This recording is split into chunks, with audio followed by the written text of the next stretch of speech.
architects in all of LA County and extending even further. So that's what we'll be looking at today. So we'll just be going through it.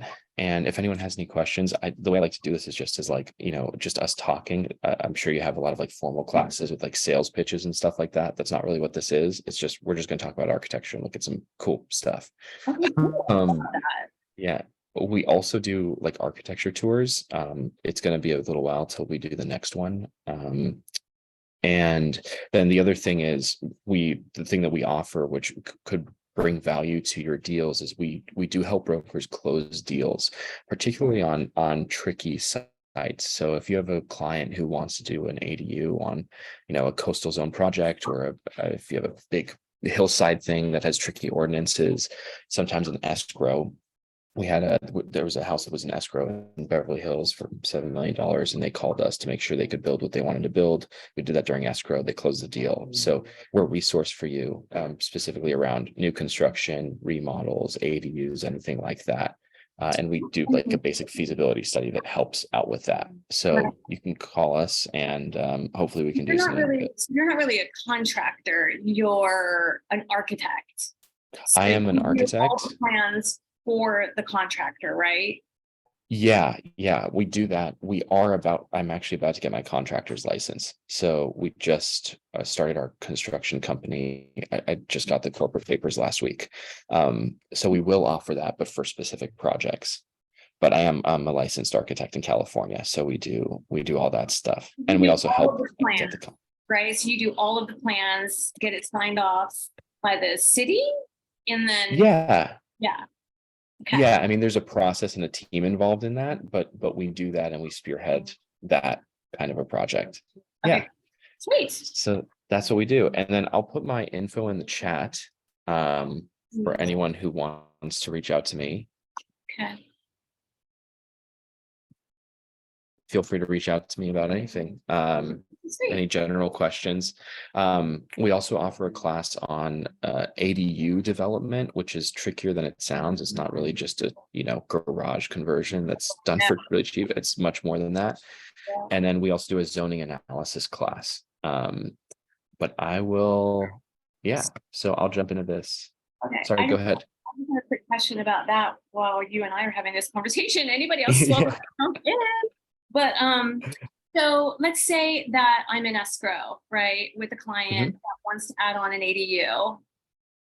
Do you participate in like the escrow piece of it and the due diligence piece of it? Like, would you come out?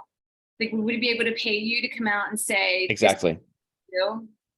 Exactly, and there's a caveat to that. The trick is nothing's really guaranteed until you have the permit in hand. So. And even then you still have to build the thing, but we can do a feasibility study. Now, in order to do that properly, we need a survey, which can take weeks to get, and we need as-built, which also can take weeks to get. So we do as much as we can with the limited information. So it's not a guarantee. There's no way to guarantee it, but it is, we can say confidently, we believe this. Usually we'll meet with the city and say, okay, you can do this much, and the city will confirm it. But even so, the city sometimes can go back and forth on that depending on who you speak with. But we do as much as we can within that escrow period. 60-day escrows don't really happen so much anymore. If that be the case, then we're down to like 21-day escrows. Yeah. So, really, I should get a call when someone's putting an offer in, and if it seems like it's going to be competitive, just so it's on my radar. And then we do it we can do it hourly consulting, or we have a fixed fee, but it depends on the project type, and the complexity, but that's exactly what we do. And then, of course, with the idea, we would do the whole design service. Okay, cool. Yeah, cool. Great question. And thanks for asking that. Okay, let me share screen and we'll jump into this. So do y'all see this PowerPoint? Yes. Okay, cool. All right. So, and feel free to interject with any questions. I see we have some more people here. Great. Okay, so I already did the intro. Okay, what defines architecture, and then solutions? So opportunities that that I've seen brokers have is ugly buildings that don't meet the current needs. Either they're ugly or maybe they're small and they're beautiful, but they're built in the 20s, which is a totally different lifestyle.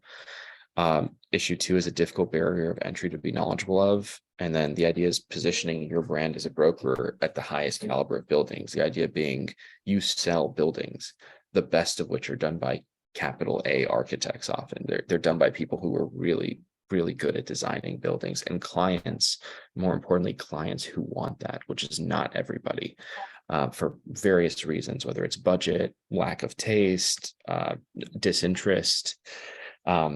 So, these are some trends we see now. Your farmhouse, not really farmhouse. And then, on the right is a different take on it, and it has really dark siding. So, like, what's wrong with this picture, for instance, is kind of the question that I ask in Southern California. Do you have any ideas, Tammy, what I would say is wrong with this? I Or don't what's right with know. it? I mean, right. I Okay. mean, like anything goes in California, especially Los Angeles, right? So, Right. um, so like, what are you thinking? Where are you going with it? So, okay. So the first thing is with this one, like nothing is like symmetrical or adds up. It's just done so haphazardly and done in a way where, okay, this room's going to go here, this room's going to go here, we're going to put windows in, proportions are all off. I mean, you can tell just by looking at it. The one Yep. on the right that's actually not the case. It is composed. It has some good proportions. It's pretty simple, but we're seeing a lot of this now, especially in LA, is the dark siding, Norwegian style, right? The Yep. issue with that in Southern California is you have a Norwegian style siding in a Mediterranean climate. So you've got siding that's designed to retain heat for thermal benefits in the snow, and then you put it in Southern California and it's just all backwards. So we see a lot of this happening. So that's a trend. And then, there's a way to sort of elevate it too, like the same sort of farmhouse that's done in a really, what I would assume is a fast and cheap way. It could be done in a way that's just more thoughtful. And this isn't for everybody up here in the corner. Do you see my mouse moving? Yep. Okay, you don't see this. This isn't for everybody, but it's proportional. There's a really interesting gutter detail here. This is Diane Keene's old home on Roxbury Drive in Beverly Hills. Same thing. This was built in the 20s. It's more of an estate than, almost a tract home. But you can see here how this is all symmetrical. The proportions are really nice. Even the two masses outside of the long mass. So that's what I would say one could have with some more thought, ideally. And I'm going to move through this and then we'll open it up more. So yeah, the Scandinavian, Southern California. This is the Broad residence by Richard Meyer. He did the Getty Center. This is a house he did on PCH, really bright, really white. That Mediterranean climate is really embraced with that, as opposed to something with the dark siding that's going to retain all that heat. Looks great in the photo, super chic, but uncomfortable over the long term inside, and also more expensive. Well, the other thing too about the materials that you choose is like sometimes it fades really bad, or you do like the color Totally. holds. I mean, it's it can get very weathered here, right? Yeah. Right. Especially in the South Bay. I mean, if you're close to the beach, you have to deal with salt from the water and all that stuff. And I mean, Japanese architecture is a great thing to look at because they embrace that. It's easy to make something look beautiful when it's brand new, but 10 years after the rain, for it to have a beautiful patina, that's like the wabi sabi aesthetic of Japanese design. We need to embrace that more here, is my opinion. I mean, the one on the right is a totally different sort of thing because it's so much money to build something like this, but Right. you could build it with different siding and materials and still have it be light and still have it be beautiful and thinking of patina. But yeah, that's a really great point, Tammy. Yeah. So is there any project that is too small for you? You know what I mean? Like, no, we have a minimum fee that we take because no matter the project, there's a minimum amount of time. But I mean, we just did a kitchen remodel, that was like 300 square feet, but it just has to meet our minimum fee. And there are ways that we can work with that. Yeah. Okay. So, Yep. so this is the Green and Green house. Green and Green is they are craftsmen. They're famous for craftsmen. This is the Gamble House in Pasadena in 1908, made for the Procter and Gamble family. You see the large terraces. So 1908 is really important because, thinking back then, the population of Los Angeles is close to 100,000 people. Uh, Super different climate around purchasing property and the size of lots and whatnot. But they have this outdoor terrace here that was actually made to be slept in. It's like an outdoor bedroom. It's just a super large bedroom. And you can see that the door proportion is more short and wide. The windows are all composed with the header being exposed, really, really long overhangs, big timber. We can't get timber like this anymore. The trees just don't exist to get super long, heavy timber like this.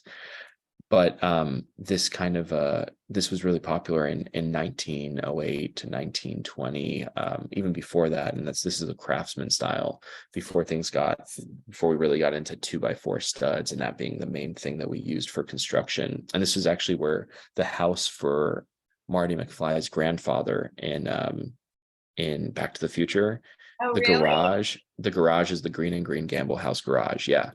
Oh, no And way. yeah. Cool. Um, the interiors are really ornate with the windows.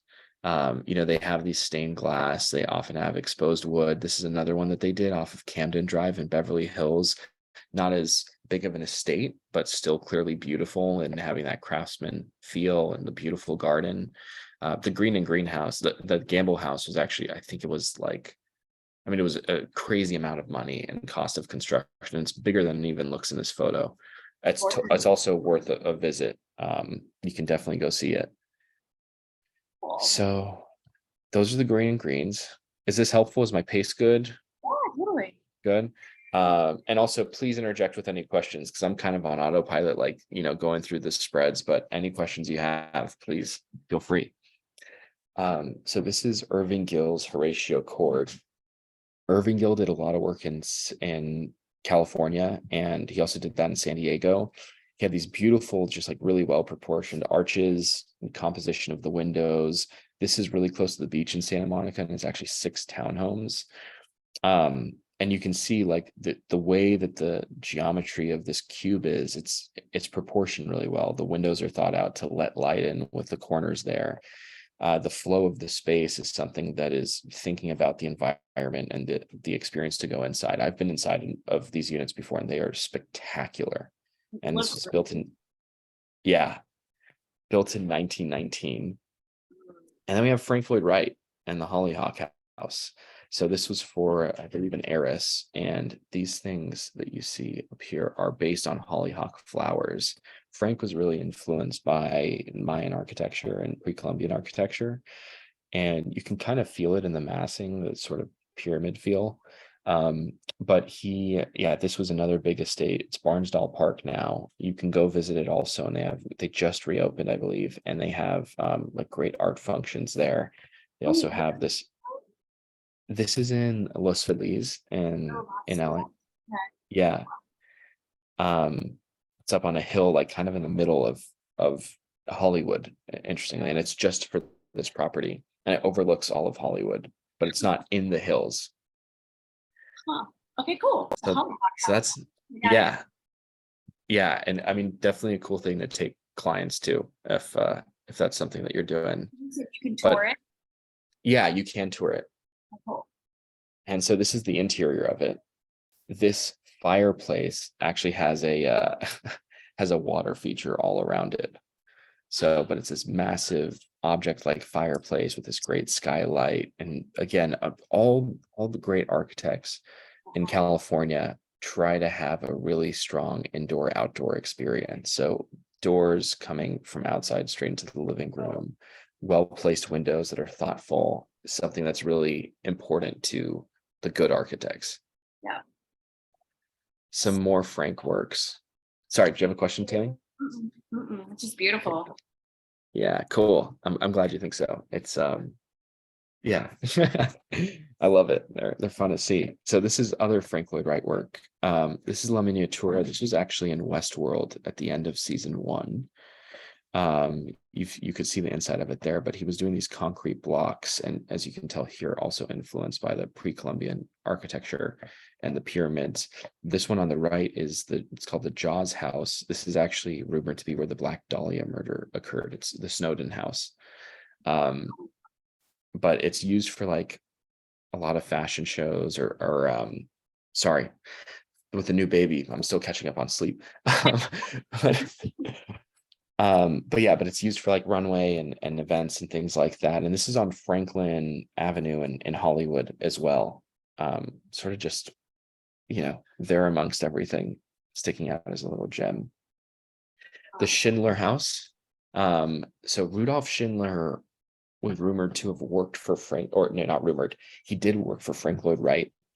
Frank said that he only swept the floors in the office, but Schindler, he's rumored to have actually done the Hollyhock House because Frank was away doing the Imperial Hotel in Tokyo. So you can see Schindler, he does have the Japanese influence is really clear. This is actually kind of the first co-living situation. So the way the plan worked out was that you had like, I'm going to just draw on this. You sort of had 4 studios that intersected with each other and sort of like this, but not drawn to scale. And then there was a kitchen here, and there was a garage here, and a living room. And then it was all about access to the garden. They all had private roof decks as well. You can see them over here. That's a private roof deck that you climb up to. And it was it's still a double lot. You can go see this anytime. It's not anytime, but within their hours. But it's open and you can go and walk around it. It's really low to the ground, tilt up concrete construction, but just a really beautiful integration with the landscaping and the building and you see the outdoor fireplace. They did live, so they lived so that it was 2 couples, Schindler and his wife, and then another couple, which I heard recently was actually Richard Neutra and his wife at one point, but they each had their own, essentially a studio, and then they would live how they would live that way with this. That's how you went to another like room, and there was always a little space between them. And yeah, that was really crazy and unique for the time. And we just are getting more into co-housing now, but it's done in a single family residence setting. So really unique house, revolutionary. Here's the floor plan. So this was 1 studio, this was another, this was a 3rd and a 4th kitchen, it's kind of living area and a garage. So really free flowing, and you see the little spaces in between the rooms here. It's not a lot. But yeah, really unique way of living. Very cool. Yeah.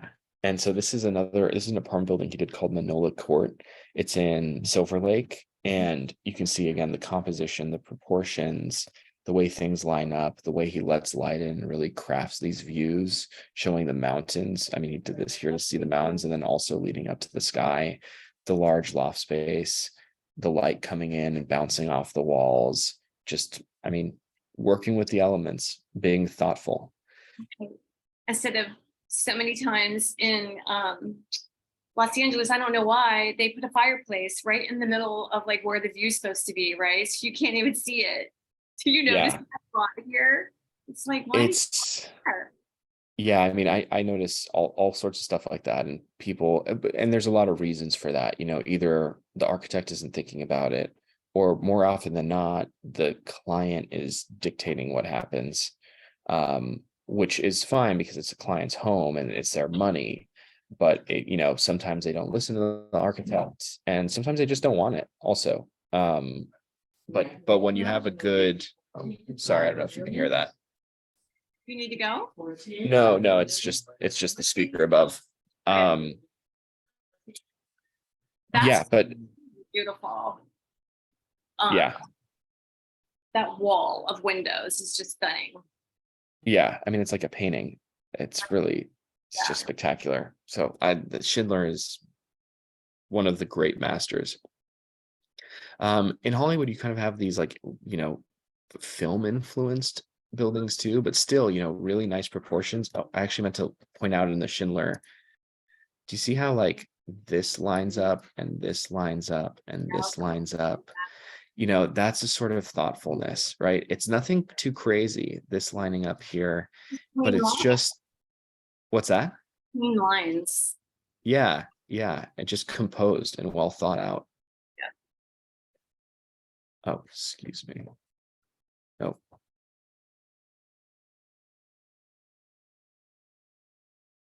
Okay. And yeah, so the film influence in architecture. So Nina and Arthur Liebel, they're not spoken about very much, but they have this Moroccan Moorish influence. This is on Fountain Avenue.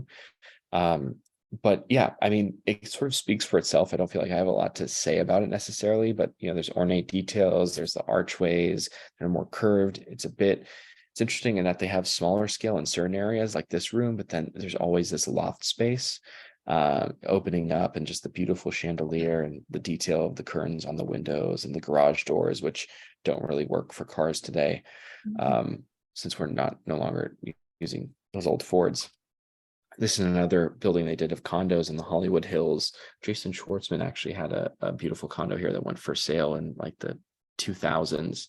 And they sell not super frequently, but I'd love to get a chance to go inside them. But again, the loft space, the light coming in, the different levels to create a sort of experience of different spaces besides just having the flat house, which also is a great experience for some people. Yeah, it's gorgeous. It's so romantic. Exactly. Yeah, totally. And I mean, I think actually I was listening to a talk. It wasn't the Sweebles, but it was a home like this that Melrose Place was actually shot at. So, there's sort of this ideology of what happens in these kind of homes. So this is Richard Neutra, who was really impactful on California architecture. This was probably his best building. It was his house, which was a research house. But again, just integrating the indoor and the outdoor experience. 1932, he was friends with Schindler. It's really about a garden that you kind of live in, as far as I can tell from the project, and trying to integrate the indoor living experience with the outdoor living experience. Very cool. Yeah. And so this is Neutra and Schindler together at the Schindler house. Schindler's the one on the right that looks like Gene Wilder, and Neutra's the much more serious looking one. I also love Schindler's like collar popped in his chest hair. He's like so like, European. That pose. Yeah. Cool. Yeah, it's quite the vibe. Julia Morgan, not a lot of women architects at this time for obvious reasons. She and William Randolph Hearst connected, and she did Hearst Castle. So this is the pool at Hearst Castle where Chaplin and all the stars would hang out. And I mean, it's just spectacular. She's also so prolific. I think she did over 100 projects in her life, and big ones too. I mean, Hearst Castle is massive. This is up in San Simeon, California. But yeah, I mean, it's just Xanadu and Citizen Kane. It's just a palace, but spectacular design. Right. And those are in the pool. It's mosaics that are in there, and have such a bright, beautiful color. What a shot! What a picture! I mean, you can't, you're like, what's going on here at first? You don't even realize it's a pool, right? Because yeah, it's a mirror image. Yeah, I mean, totally. It looks like something out of a dream. Yeah. If you ever go up to Big Sur, this is on the way there. Yeah, so, I've driven by it. I've never gone in. So okay. Yeah, I know where it's at. I have some friends that live up there. Yeah. Oh, nice. That's awesome. Yeah, it's so worth the visit. I mean, it takes time because it's so massive, but just to see this in person, it's a totally different experience. How's my pace, Tammy? Am I doing okay? I feel like I'm not on my like A game today, but I'm close. All right, but yeah, we're getting there. Is it helpful seeing all this stuff and just having the broad overview? Sure. I love architecture. Yeah. Cool. Okay, great. I listed a Frank Lloyd Wright. It was the Bowler House in Palos Verdes. Are you Oh, familiar with which that one? which is the house? It's called the Bowler, Bowler house. I think so. When did you list that? Oh, it's been a while now, like 15 years ago. I don't remember when it was exactly that we saw. Wow. Um, yeah, That's awesome. What was that like? I want to hear about that process. it But was we really can all, interesting. Like, there aren't a lot of people who are willing to take on a project like that. yeah, Restore like what's there, right? So, right. but we found a buyer that was absolutely in love with Frank Lloyd Wright and wanted to restore it. So I haven't been by it in a while to see what all they've really done to it. It was really tired and needed a lot of work. Yeah. Yeah. That's sort of the MO for his projects. I mean, they're also like, a lot of them are like 100 years old. Right. So, I mean, it makes sense. But yeah, that's spectacular. Well, if you go there and have the opportunity to bring any guests, please let me know because I would love to see that. Yeah, absolutely. I Yeah. will. That's awesome. So yeah, so you're familiar with Frank, or Frankie as I call him. Yeah. Um, okay, so the Eames House and the case study program. So the Arts and Architecture magazine at this time in Los Angeles did the case study program, which was a program to create cheap, affordable architecture for, the workforce and commonplace people, and make it well designed. So this is by the Eames furniture family, Ray and Charles Eames, and they actually use material that they used for their furniture making. And they have two structures on the property. It's on a hillside in the Palisades that's beautiful. And it's sort of, it's just sitting there. And again, really integrating the indoor outdoor. They have this double loft space, but then they have, the bedroom and the kitchen and the studio on the other side. And you just walk right out and you're on a bluff looking at the ocean. It's spectacular. Also something you can visit, all these prefab materials, steel construction, these trusses. But yeah, it was revolutionary for the time. Unfortunately, it's pretty difficult to get prefabricated furniture materials and assemble them today like this. But for the time, it was possible, and they did it. It's cool. Yeah, Yeah. and then you've probably seen photos of this, the Yeah. Stall House, Yeah. 1960 case study program. The steel big windows flying out over the city. Yeah. That's amazing. And then the Lautner Sheets Goldstein residence. So John Lautner, he was just spectacular, and he also worked for Frank Lloyd Wright. So Frank had a big presence in LA. Jim Goldstein owns this now, and he collaborated with Lautner. Sheets was, I know, the mother was a teacher at UCLA. He also did an apartment building for them. And then within the structure, you can't see it in these images, but again, it's when you drive past this house, you don't see it. So it's not a house like the others where you see it from the outside and you get a sense of it and have this aesthetic experience. You can only experience it from inside the house, which is such a unique way to really, really make a house. I mean, you see a little something from the outside, but it's not like you see it and say, oh, wow, it's such a statement of a piece of architecture.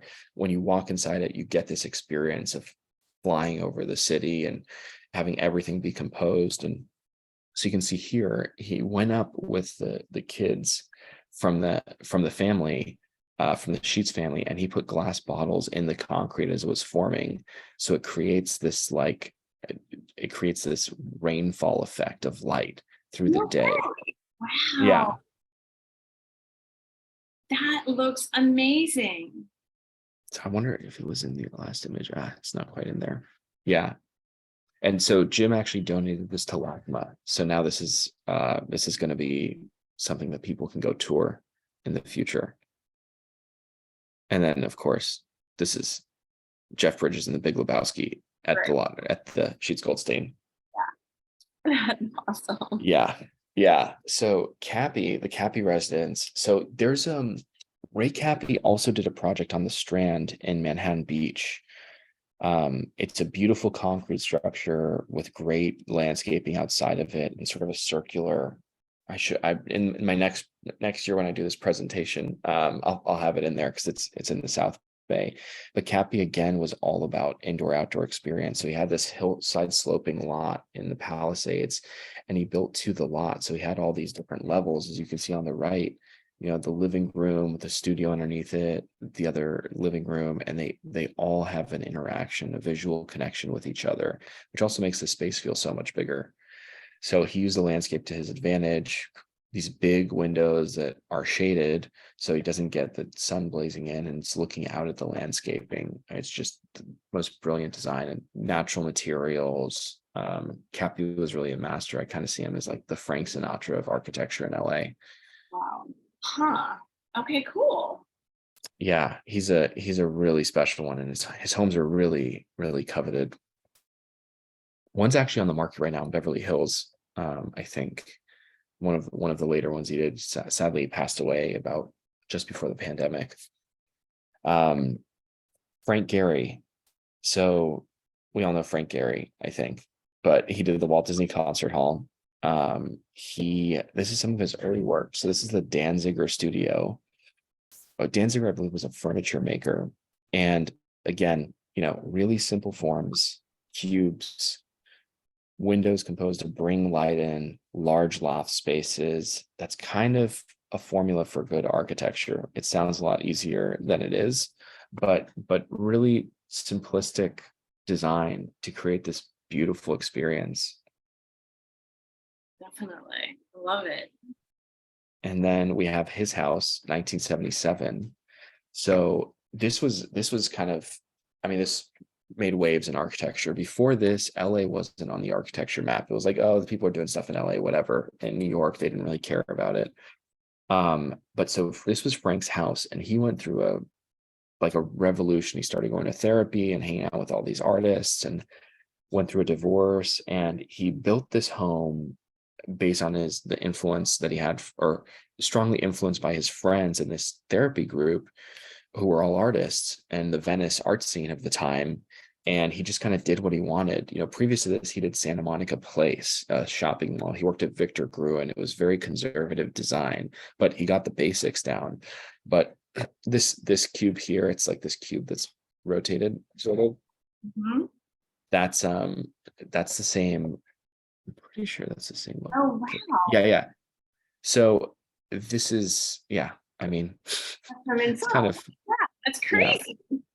yeah. And again, letting a lot of light in. So this is actually north facing. It's off Washington and 22nd Street. And you know, he's just letting a lot of light in. He's getting that southern light bouncing off the wall. But this corner window here, the corrugated steel, the chain link fence in the suburbs of Santa Monica, not something very attractive to his neighbors necessarily, but definitely a creative and artful piece. He did go on to use corrugated steel for Dennis Hopper's home in Venice.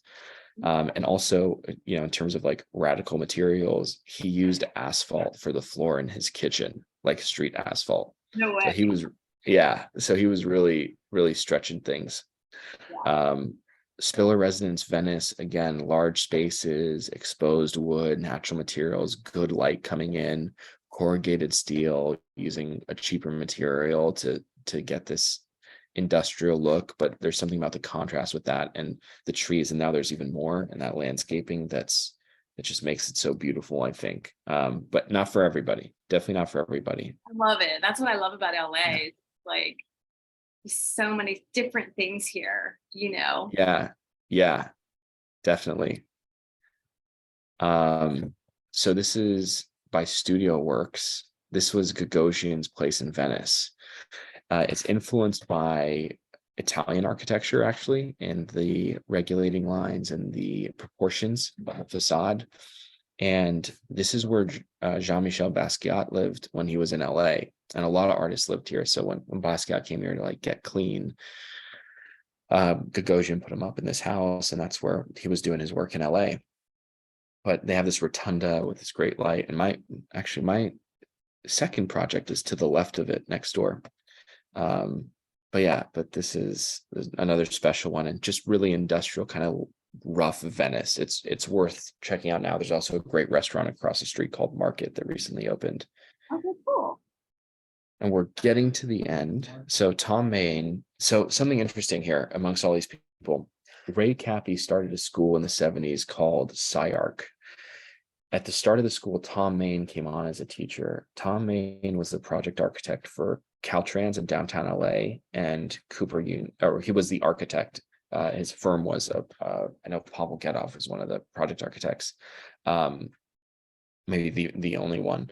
But Tom, what Morphosis is his firm. They did those big projects. This is his own house, and it's sunken into the ground. It's where Ray Bradbury's house used to be in Cheviot Hills, sunken into the ground. And he really loves having, again, the interaction between the indoor and outdoor. It's a really rational building. It's not crazy geometries, or like wild shapes. It's almost like a mid-century modern building in terms of its structure and experience with the outside, but done with contemporary materials and technology. So these panels that were made with I'm forgetting the name right now. Sorry. Is that metal? Is it like a metal material? Yeah, it's metal. They used it for the Bill and Melinda Gates Foundation building, and I believe it was some leftover, and he used it for his home. And it's perforated metal panels that have a kind of image of the New York skyline on them, actually. And then he has this bridge coming down from the street. But yeah, it's a spectacular house. So, but what I was saying, Ray Cappy started SciArc. Tom Main came with him to start SciArc. Studio Works, which is Craig Hodgetts and Robert Mangurian, taught at SciArc. Frank Gehry taught at SciArc. He taught there when I also went to SciArc, and Frank Gehry taught there when I was there. And he also got an honorary degree the same year I graduated. But yeah, so there's this kind of pool of architects in the last century that were related to Cappy and SciArc and had this progressive way of thinking. This is another view of the house. So you see this connection. Yeah. Oh, that's gorgeous. Yeah. Yeah. And then we're starting to run tight on time, but Corbusier, I bring him up because this was a revolutionary project, 1929 in France, the Villa Savoie. He made this so it was all about having a free plan, which meant like no structures and columns and load-bearing walls in the house, really. So he put it all on the exterior. And then he had these ribbon windows, a roof garden terrace, and then he was all about the machine age and a house being a machine for living. And the driveway coming up to the house and being part of the bottom floor. This was really radical and influential for people like Richard Meyer, who did the Getty. His proportions, his way of thinking about those sort of things. But Corbusier, he even was mentioned in an episode of Keeping Up with the Kardashians, where Chris Jenner had said, "Hey, have you heard of this guy?" This is another project of his, church he did that's just spectacular. You don't really get the sense of scale looking at this. This is all you get at seeing the person. It's massive. And then the light on the inside. It's pretty close to Basel, Switzerland. So definitely worth the trip if you're ever around there. Okay, cool. And again, this kind of had the same effect the Lautner house had with the glass in the concrete. Another religious work of Corbusier. Mm-hmm. And yeah, so he influenced the Broad Beach house. Richard Meyer was heavily influenced by Corbusier, the white materials, the long horizontals, and then proportions and some of the curves. This curve, Corbusier had a way of doing curves and drawing them that was really influential on architects. So even those subtle things, I'm kind of moving through it. Eric Owen Moss, he was not the current, but the previous director of SciArc. So again, tying into that pool of people. Hayden Track was just a playground of architectural exploration. This here is the restaurant Vespertine. It was #1 on Jonathan Gold's last list. And across the street is their cafe version called Destroyer. definitely worth checking out, getting a coffee and breakfast and walking around. This entire street just has really wild conceptual architecture like this. Where is this? This is in Culver City. It's called Hayden. Yeah, Hayden Tract, and it's by Eric Owen Moss. Okay, cool. And then, so this house, what do you think of this? I don't know. It looks like a warehouse. Yeah, exactly. And then, so this is the most Instagrammed house in Los Angeles. Really? That's the inside. Wow. Yeah. Oh my gosh, look at that. So Philip Dixon is a photographer. He collaborated with Charles Ward. Charles Ward does no marketing. He's not interested in it. When I told him that his house was the most Instagrammed house in Los Angeles, he was like, I don't care. He didn't want to see the article from Architecture Digest. But yeah, so he makes this like these oasis sort of things. They're like forts. They're forts on the outside, and you step in, it's just a beautiful oasis, and that's sort of his MO. Wow. And I just had to bring it because not many people know about him, So where is but the this? people who do love him. This is in Venice. I believe it's off Westminster and 6th. Okay. But if you look up the Philip Dixon residence, Okay. I can actually look it up and put it in the chat when we're done. But you can see more of it. Can you still hear me okay, Tammy? Yeah. Yep. Oh, and that's it. Okay, we steamed through it. Wow. That's you. Bica Cool. Studio. Bica.com. Yep. So Steph.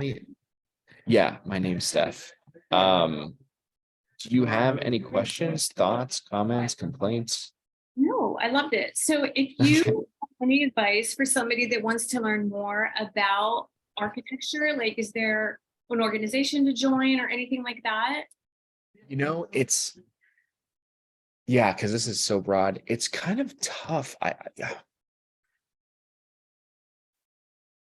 There's a couple of books that I got when I first started studying or getting interested in thinking. I was actually still working in real estate at the time. Mhm. And it was like 50 architects you must know. And that kind of gave me a sense of like, okay, there's this whole world I'm unfamiliar with. So it's sort of like, it's just hard because there's so much information. So books like that. Oh, Tammy, I can't hear you. You just have to study it, right? Yeah, pretty much. I mean, and you have to go see it. That's the best thing you could possibly do. So, we looked at the Hollyhock House, we looked at the Schindler Residence. I think, like going to see those, getting on those newsletters, that could help. Frances Anderton, I don't think she's doing DNA anymore, but she was on KCRW, a radio station here.